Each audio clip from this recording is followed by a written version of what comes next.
Hvis man har nogle punkter, man gerne vil sætte ind i et koordinatsystem, så kan man bruge Mabl til det. Jeg går ind og klikker på New Document. Og lad os sige, at jeg har punkterne 10,2, 20,4, 25,5 og 30,6. Og de her vil jeg sætte ind i et koordinatsystem.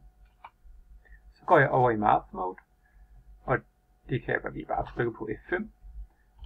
Så skriver jeg plot, og den her funktion plot skal have de her 4 tal som en liste. Så kan vi nemlig bruge den til at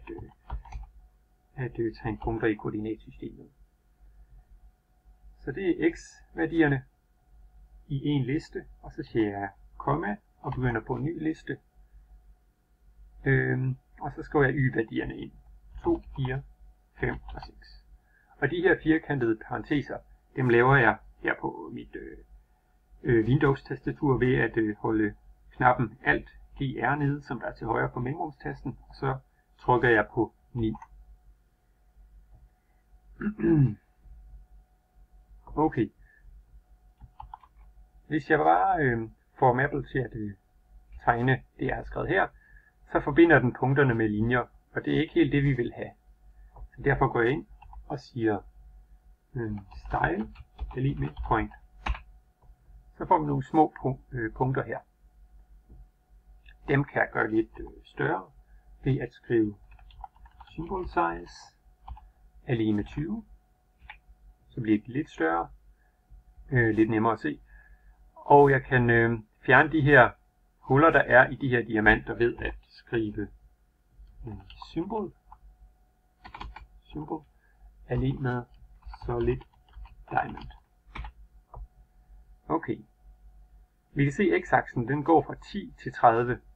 Det kan vi også ændre ved at sige x lige med 0, så 2 prikker. Og jeg vil gerne have, at den går op til 30. Okay. Og ligeledes med y-aksen, den vil jeg også gerne have, starter ved i 0. Så der siger jeg y lige med 0, punktum, punktum, op til 6. Okay.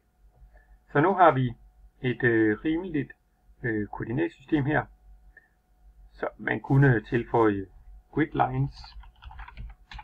Sådan her, så kommer der efterhånden ret mange argumenter til plot-funktionen, men det er alle sammen nogle, vi forstår. Så hvis nu, at man gerne vil herfra, hvis vi gerne vil tegne en graf igennem de her punkter, så kan jeg klikke på denne her, på det her koordinatsystem, og klikke på Drawing heroppe. Og så klikker jeg på den her rette linje, og den kommer til at gå lige igennem. Sådan. Og så kan man bruge den i sin aflevering, hvis man fik de her punkter. Okay. Sådan gør man det.